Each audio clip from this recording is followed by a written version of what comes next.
Hi everyone, today's story is Giraffes Can't Dance by Giles, Andreae and Parker-Rees.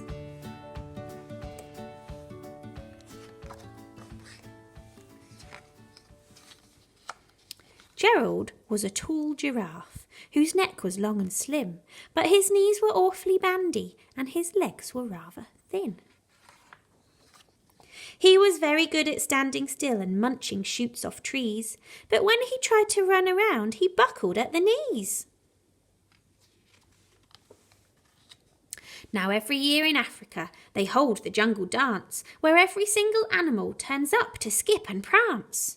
And this year when the day arrived, poor Gerald felt so sad, because when he came to dancing, he was really very bad. The warthogs started waltzing, and the rhinos rock and rolled. The lions danced a tango which was elegant and bold.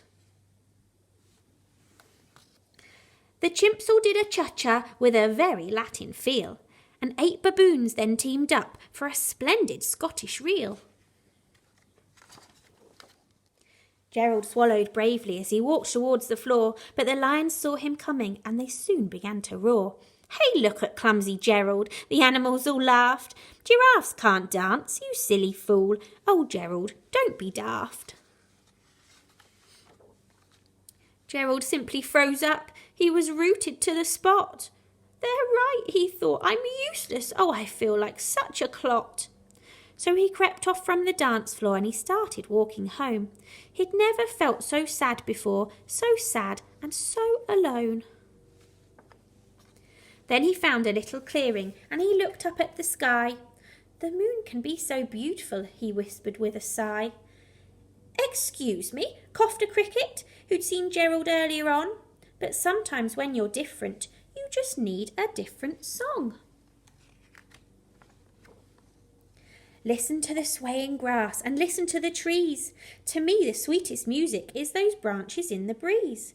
So imagine that lovely moon is playing just for you. Everything makes music if you really want it to. With that the cricket smiled and picked up his violin. Then Gerald felt his body do the most amazing thing. His hooves had started shuffling, making circles on the ground. His neck was gently swaying and his tail was swishing round. He threw his arms out sideways and he swung them everywhere. Then he did a backward somersault and leapt up in the air. Gerald felt so wonderful, his mouth was open wide. "I am dancing, yes, I'm dancing, I am dancing," Gerald cried. Then one by one each animal who'd been there at the dance arrived while Gerald boogied on and watched him quite entranced. They shouted, "It's a miracle! We must be in a dream! Gerald's the best dancer that we've ever seen!" "How is it you can dance like that? Please, Gerald, tell us how!" But Gerald simply twizzled round and finished with a bow. Then he raised his head and looked up at the moon and stars above. "We all can dance," he said, "when we find music that we love." Oh, I hope you enjoyed that story, everyone. It's one of my favourites. Good night. See you all soon.